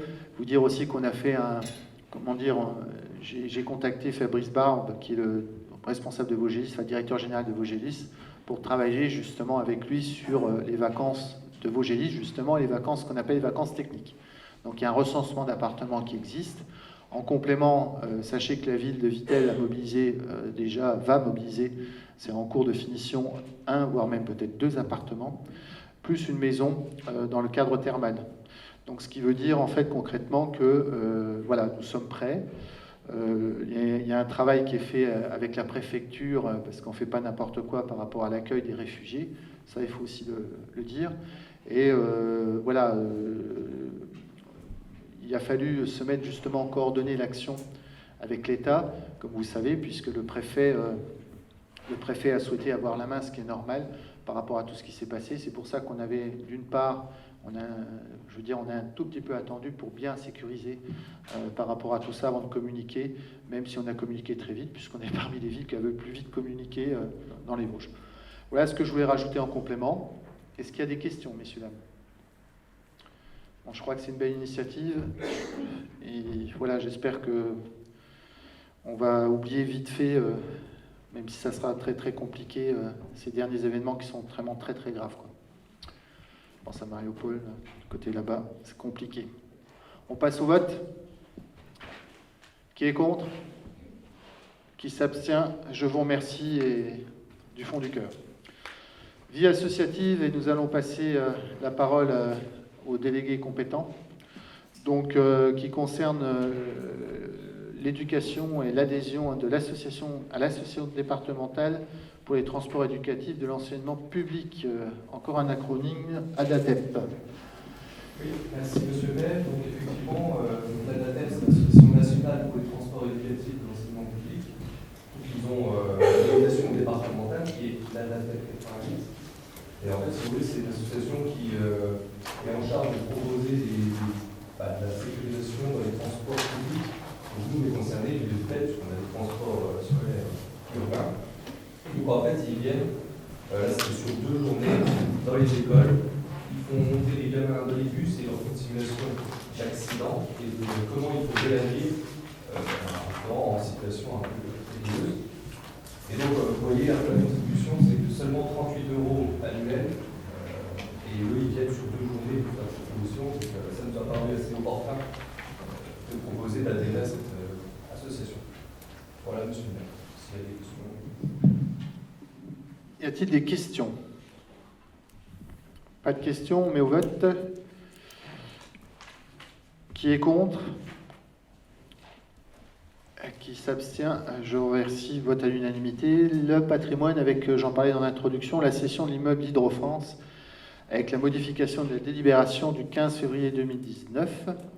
Donc, comme vous savez, par délibération, le 15 février 2019, la société Sichuan Wei, alors je vous fais un cadeau du nom, représenté par M. Xuan Wei, et toute autre personne physique ou société s'y substituant. Il précise que le prix de cette cession était de 100 000 euros, pouvant être amené à 95 000 euros dans le cas où les frais de branchement électrique par une entreprise d'énergie représentaient le coût supérieur de 15 000 euros suivant devis. Conformément à la délibération, la société a versé un loyer mensuel de 3 000 euros depuis mars 2019. Dans l'attente de la signature de l'acte de vente, le montant de la compte a été donné aussi à hauteur de 20 000 euros, tel que prévu, et donc largement atteint et même dépassé. Par ailleurs, la société a engagé, comme vous le savez, puisque vous avez été visité, d'importants frais de remise en état et d'installation électrique, avec un coût fort coûteux, et aussi mis des chambres de pousse et des lignes de production. C'est pourquoi elle demande une réduction sur le prix de vente pour la ramener à 95 000 euros. Il s'avère donc nécessaire de modifier la délibération du 15 mars 2019 et ce, vous voyez juste en ce qu'elle prévoyait un acompte qu'il convient de supprimer. Et le conseil municipal est invité à faire le droit de la demande de réduction du prix à la SCI Eugène, société qui a substitué Sichuan. En conséquence, si vous le permettez, si vous avez il y a des questions après questions, il est demandé de décider de supprimer le versement de la compte, d'approuver la suppression de la condition aux frais de branchement et de décider de fixer le prix de cession à 95 000 euros et d'autoriser monsieur le maire à signer l'acte aux conditions ci-dessus. Y a-t-il des questions? Oui, monsieur Forquignon. Oui, moi j'ai une question. Je suis un peu surpris. Bon, déjà, c'est comme vous l'avez dit. Enfin, ils vont acheter, parce que c'est quand même quelque chose qui a duré depuis pas mal de temps, donc on ne peut en être que content. Maintenant, je suis un peu surpris parce que n'importe quel industriel, quand il achète des bâtiments et autres, il sait qu'il va faire des travaux dedans. Si au moins les travaux auxquels il nous demande de participer indirectement par une baisse du prix de vente avaient servi à remettre en état les bâtiments et qui puissent valoriser l'aspect extérieur de l'entrée dans Vittel, on pourrait peut-être considérer cette chose-là. Mais j'ai été visiter effectivement les bâtiments avec mes collègues. Dire qu'ils ont, depuis 3 ans qu'ils occupent ces bâtiments-là, voir ce qu'ils ont réalisé, ça fait vraiment penser qu'ils ont été vraiment petite vitesse. On a eu un grand bâtiment, une grande salle vide, et j'avais eu une remarque qui était intéressante que j'avais entendue, en disant « ça sent pas la sueur ». Alors je sais que le champignon produit assez peu de sueur quand il pousse, mais réellement, les gens qui le faisaient pousser ne devaient pas produire énormément de sueur non plus. Quant à l'aménagement des extérieurs, ça ressemble plus à un dépôt de ferraille, autre chose, qu'à une entreprise qui va se valoriser. Donc, peu importe, le fait, nous, ville de Vittel, de donner de l'argent, parce que je répète, baisser le prix de vente, ça revient à leur donner de l'argent, moi je suis totalement hostile à ça, je ne vois pas pourquoi on ferait ça. Voilà. Alors, juste pour resituer, pour qu'on sache de quoi on parle, la valeur vénale du bâtiment est estimé à 100 000 euros. D'accord? Et il a été estimé en 2019. Par rapport à l'estimation des domaines, on a une possibilité de s'écarter de 5%, voire de 20% par rapport à cette affaire-là. Donc on aurait très bien pu redescendre à 80 000 euros. On ne l'a pas fait. On l'a laissé à 100 000 euros, la valeur vénale initiale. Effectivement, il y a prévu un acompte, il est largement pris en compte. Les loyers ont été payés tout à fait normalement. Il reste encore quelques petites... Pardon. Normalement... Enfin, je suis désolé, mais voilà. Non, c'était juste pour dire qu'il y avait Excusez-moi, madame, je ne vous entends pas. Voulez-vous avoir un micro, s'il vous plaît? qu'il y avait certains montants qui avaient été payés et qu'on était en attente du paiement du sol. Oui, c'est ce que j'étais en train de dire, mais je suis désolé, mais je suis obligé de vous dire que vous n'avez pas à intervenir pendant la discussion. Je suis désolé. Voilà. Mais il n'y a aucun souci, hein, franchement, il ne faut pas le prendre méchant. Enfin, c'est ce que d'ailleurs Madame de la DGS essayait de vous dire. Voilà. Je disais donc, effectivement, c'est ce que j'étais en train de dire, que effectivement les loyers ont été normalement, au fur et à mesure du temps, payés, qu'il reste effectivement un solde à régler, effectivement. Et évidemment, tant que le solde n'est pas réglé, il n'est pas question que la vente puisse avoir lieu, évidemment. Voilà. Le solde, d'ailleurs, à ce pour être totalement transparent, et tout bien confondu et tout recalculé, on est aux alentours de un tout petit peu plus de 19 000 € qui restent à verser en termes de loyer jusqu'à la fin de leur occupation, évidemment. Voilà. Ça fait Donc, un voilà. peu plus de 6 mois. Pardon ? Ça fait un peu plus de 6 mois. Sauf qu'ils ne sont pas propriétaires aujourd'hui. Mais ils ne sont pas propriétaires au jour d'aujourd'hui. C'est nous. D'accord, mais ils sont locataires. Bien sûr. Vous avez beaucoup de propriétaires qui acceptent que leur locataire ait 6 mois de retard de paiement de loyer. Alors, Je veux bien que les champignons poussent lentement, mais je vois que les loyers rentrent lentement aussi. Alors, il est à signaler quand même qu'ils ont investi déjà au minimum 1 million d'euros. Et par ailleurs, vous n'êtes pas sans savoir qu'il y a eu la crise du Covid. Le personnel n'a pas pu venir, les ingénieurs notamment. Voilà, donc ça a pris du retard, effectivement. Mais bon, il faut comprendre. Et je crois qu'en fait, quelque part, nous sommes quand même contents s'ils achètent Hydro-France. Parce qu'il faut rappeler quand même que ça fait plus de 20 ans qu'on essaye, que les municipalités successives essayent de vendre cet outil. Donc, je pense que ça va créer de l'emploi. D'ailleurs, il y a déjà 2 ou 3 personnes vitelloises qui travaillent sur ce projet. Voilà.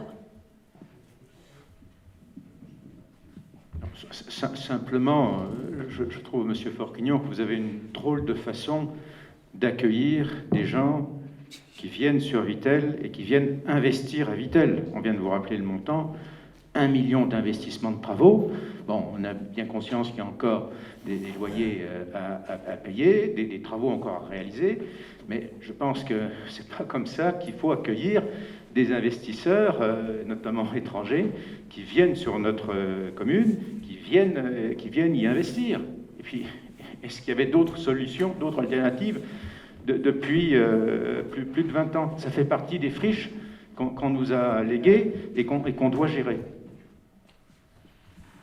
Alors, si on poursuit votre raisonnement, que je comprends, je ne vois pas pourquoi on ne leur fait pas cadeau, tant qu'on y est.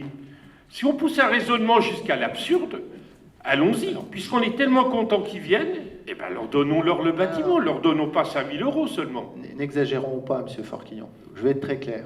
Aujourd'hui, on passe une délibération dans ce sens, compte tenu du fait qu'il y a eu un raccordement, c'était écrit en 2019, a coûté plus de 15 000 €, ça faut le savoir. Premier point, c'était dans la délibération. Après, si vous me permettez l'expression, pas de bras, pas de chocolat. Si on ne solde pas ses comptes, moi je ne vais pas chez le notaire. C'est aussi simple que ça. Après, sincèrement, si vous avez d'autres solutions, parce que la critique est facile, mais la proposition est plus difficile. Vous voulez mettre des voitures là-bas? Je vois pas le rapport avec les voitures. C'est un exemple. Bah voilà, trouvez-moi une solution. Prenez un autre exemple. Je sais pas, on va mettre, du matériel. On paye ça en friche. Qui était censé être soldé, ça c'est censé être vendu. Et ça ne l'était pas. Non, attendez. Et quand on parle des loyers, ils étaient censés être payés. Si madame n'était pas intervenue, on n'aurait pas su qu'ils n'étaient pas payés depuis 6 mois. Donc c'est quand même assez amusant. Je suis désolé madame, je vous mets dans une situation délicate, mais je suis ravi que vous ayez été présente. Je me suis mal exprimée. Bon, pour faire simple, on va vite terminer la discussion. Moi, je propose de la valider. Si on a le chèque qui arrive à un montant de 95 000, eh ben, on considère que l'affaire est faite. Et si on n'arrive pas à avoir le fameux 95 000, oui, mais ce que je veux dire, c'est arriver au montant de 95 000, eh ben, il y aura pas, on fera pas affaire, si vous me permettez l'expression. Et vous voyez, on aura un bâtiment avec des fenêtres toutes neuves. Rien que ça vaut au moins 7 ou 8 000 €. Ouais, mais ça fait pas 1 million. Bah oui, non, mais bon, vous savez, hein, vous avez été sur le site, vous avez vu les planchers, si on devait vraiment faire quelque chose. Il y a tous les planchers derrière qui sont en catastrophe, en javel. D'ailleurs, il y aura des demandes là-dessus, vous verrez. Pas au sein de la collectivité, mais tous les planchers sont en train de tomber. Il faut le savoir, ça aussi. Vous seriez prêt, vous, en tant que chef d'entreprise, d'aller investir dans un truc où les planchers se cassent la figure? Pourquoi? Ils ont acheté les yeux fermés dans un sac? Alors, je n'ai pas dit ça, mais la question, c'est est-ce que vous, personnellement, vous iriez à cet endroit-là faire ce truc-là? Non. Bah voilà, Clairement, ça le non. mérite d'être clair. Bon, après, encore une fois, Monsieur Forquignon, si vous avez plein de belles idées, mais donnez-les nous. Ça fait 3 ans qu'on attend vos idées, les vraies. Merci. On passe au vote? Pas d'observation sur le budget, pas de questions, vous venez même pas en commission. Et vous donnez les leçons? Stop, quoi. Voilà, stop. Bon, on passe au vote. Qui est contre? Ah ben oui, quand même. Qui s'abstient? Je vous remercie. Point suivant, qui concerne les travaux avec l'enfouissement des réseaux secs du carrefour de Lignéville. Et je donne la parole à monsieur André Auchamp. Concernant ce point, les travaux d'enfouissement des réseaux secs, le conseil municipal a déjà approuvé la réalisation des travaux lors de la session du 13 décembre 2021. Cependant, pour des raisons... Merci. Il fonctionne. Oui, oui, oui. Cependant, pour un problème rédactionnel, une erreur rédactionnelle, on passe à nouveau la délibération aujourd'hui. Cependant, pour mémoire, je vais vous rappeler un peu ces travaux d'enfouissement des réseaux d'électrification, dont le coût s'élève à 26 297 € hors taxe, sont susceptibles d'être financés par le SDEF, donc c'est le syndicat départemental d'électricité des Vosges, au titre du programme Environnement et cadre de vie. Conformément à la décision du comité du SDEF du 19 juin 2018, la participation de la commune s'élèverait à 40% du montant hors taxe des travaux, plafonné à 90 000 € hors taxe des travaux, puis 80% du montant hors taxe au-delà de ce montant. Ces travaux d'enfouissement du réseau électrique envisagés seront menés en étroite coordination avec d'autres travaux, réseau France Télécom, éclairage public, etc.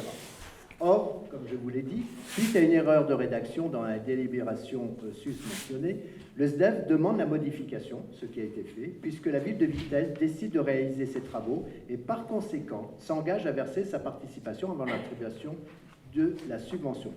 Aussi, le conseil municipal est appelé premièrement à décider de la réalisation des travaux conformément au projet présenté pour le montant de 26 297 € hors taxe, autoriser la réalisation des travaux par le syndicat départemental d'électricité des Vosges, le SDEF, donc maître d'ouvrage, sous réserve de l'octroi d'une subvention.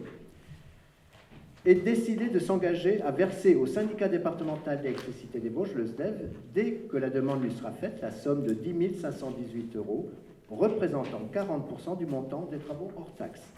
Et enfin, solliciter l'autorisation d'engager des travaux avant notification de la subvention et s'engage alors à verser le montant de sa participation, équivalente à 80% du montant hors taxe du projet au cas de non-attribution de la subvention, soit la somme de 21 037 € 80 centimes.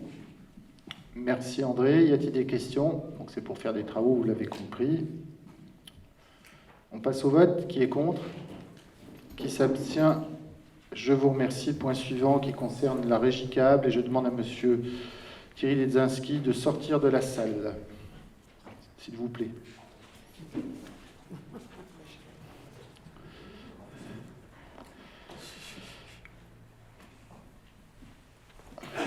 Encore un dossier que nous avons hérité. Par pallier le manquement de l'entreprise Cité Câble Est et par délibération du 16 décembre 1999, le conseil municipal a été décidé de racheter au réseau câblé pour un montant de 10 130 400 francs, soit près d'1,6 million, pour faire simple, TTC, ce réseau câble. Depuis lors, la régie câble créée par la ville assure l'exploitation. Par délibération du 20 décembre 2020, le conseil municipal avait approuvé les termes de convention d'exploitation fixant le loyer à 55 689,62 € hors taxe à compter du 1er janvier 2020 pour une durée de 23 ans. Confrontée à de nouvelles offres technologiques, comme vous le savez, on en a parlé, plus compétitives, la régie Vittel Câble a vu son nombre d'abonnés diminuer depuis 2007. Par délibération, il a été décidé de fixer le montant annuel de la régie à partir de 2000 à 33 414 euros à compter du 1er janvier 2018 et à proroger jusqu'à la période jusqu'en 2027. En 2021, le nombre d'abonnés a chuté, donc il est à 589 fin novembre, provoquant de nouvelles difficultés de trésorerie et de paiement de loyer. En conséquence, la régie Vitel-Câble sollicite d'une part la réduction de 50% de son loyer en 2021 et d'autre part la minoration du loyer pour les années à venir en prolongeant la durée de convention en conséquence. Il est donc proposé au conseil municipal de réduire de 50% le montant du loyer, sachant en fait que le crédit est déjà remboursé, mais que globalement, il y a des personnes qui utilisent encore ce dispositif à compter du 1er janvier 2022. Après avis favorable de la commission finances réunie le 15 mars 2022, le conseil municipal est appelé à décider de réduire le loyer de 50%, de fixer le loyer à hauteur de la régie de 16 707 euros hors taxe, de proroger la période de 2027 à 2034 et d'autoriser M. le maire à signer l'avenant, à intervenir tout acte des documents permettant la mise en œuvre de ces décisions et à entreprendre toute démarche à cet effet. Y a-t-il des questions? Pas de questions? On passe au vote. Qui est contre? Qui s'abstient? Je vous remercie. Vous dites à monsieur Ledzinski, vous pouvez rentrer, s'il vous plaît. Point suivant qui concerne la convention avec le Casino de Vitel, avec l'organisation de spectacles saison 2022. Donc avec une nouvelle... Vous savez que lors de la dernière DSP, il y a grosso modo 10 spectacles à 15 000 euros qui ont été signalés, enfin demandés aux délégataires pour un montant hors taxe de 150 000 euros. Isabelle, c'est à toi. Le Casino de Vitel est un acteur majeur de la vie culturelle de la ville à travers l'organisation d'animations au sein de son établissement. Le contrat de délégation de service public signé avec la Société du Casino de Vitel, groupe Viking, et prenant effet le 6 août 2020, dispose en son article 35.3 que le concessionnaire s'engage à contribuer au développement culturel du concédant en finançant une contribution annuelle de 150 000 euros hors taxe au concédant. Cette contribution annuelle de 150 000 euros financera 10 spectacles d'un coût moyen donc de 15 000 euros et organisés au Palais des Congrès, au Centre culturel de l'Alhambra ou dans tout autre lieu du territoire communal, à raison d'un spectacle chaque mois entre le mois de septembre et le mois de juin. Ces spectacles seront organisés via une convention avec les organismes choisis par la collectivité sous réserve qu'ils acceptent. Ces organismes prendront en charge les fiches techniques et les logistiques ainsi que la communication et la vente des billets. En contrepartie, ils se répartiront 100% des recettes des spectacles, le concessionnaire prenant à sa charge le cachet des artistes et tout ce qui est voyage, hôtel, restauration, dont le coût est inclus dans la participation de 150 000 euros. En application de ces dispositions, le conseil municipal est appelé à approuver donc les termes de la convention ci annexée définissant les modalités de partenariat entre la ville de Vitel et la Société du Casino de Vitel pour l'organisation de spectacles du 1er janvier 2022 au 31 octobre 2022. Autorisé, Monsieur le maire, à signer. Merci Isabelle. Y a-t-il des questions? Pas de questions. On passe au vote. Qui est contre? Qui s'abstient? Je vous remercie. Isabelle, s'il vous plaît, pour le point suivant. Alors, Culture Festival, les Trois Sources, convention donc, de partenariat avec la société de production Le Bruit qui pense. Depuis 3 ans, la ville de Vitel, par l'intermédiaire de la direction de la culture, propose des spectacles en coproduction avec la société de production Le Bruit qui pense, basée à Besançon.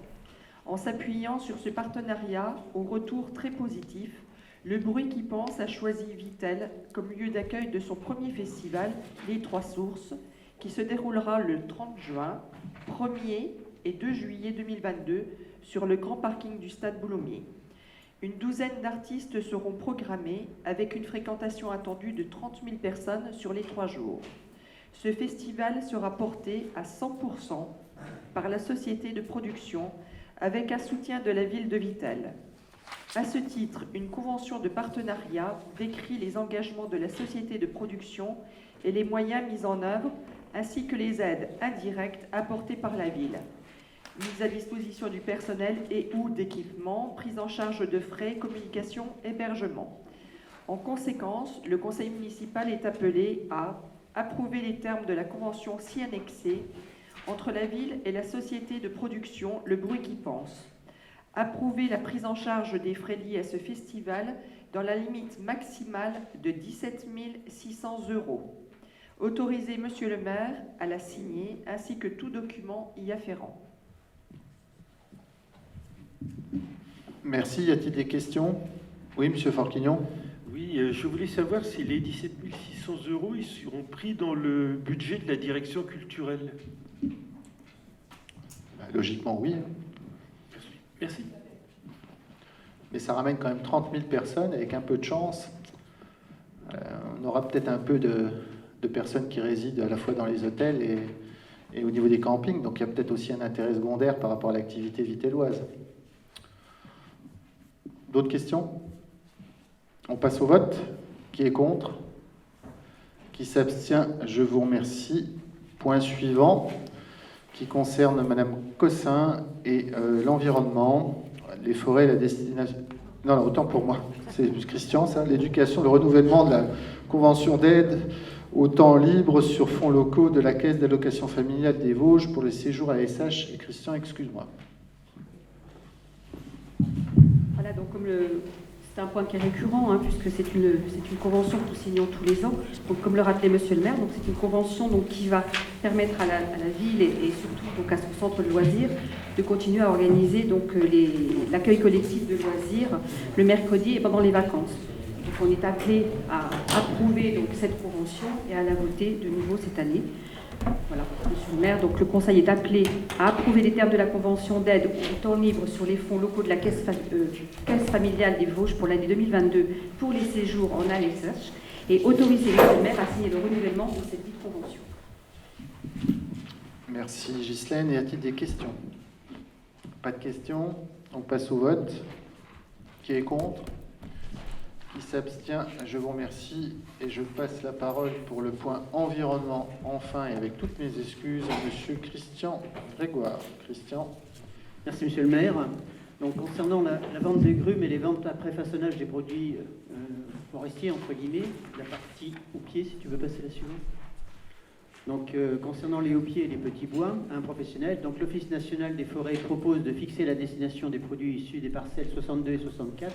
Elle se trouve sur Aréville, figurant l'état d'assiette de l'exercice 2022 comme suit.